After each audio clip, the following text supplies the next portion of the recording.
A reading from the first book of Kings. Jeroboam left Jerusalem, and the prophet Ahijah, the Shilonite, met him on the road. The two were alone in the area, and the prophet was wearing a new cloak. Ahijah took off his new cloak, tore it into 12 pieces, and said to Jeroboam, "Take 10 pieces for yourself.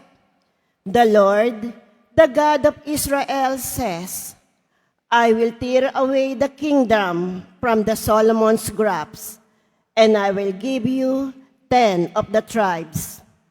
1 tribe shall remain for him for the sake of David, my servant, and of Jerusalem, the city I have chosen out of all the tribes of Israel."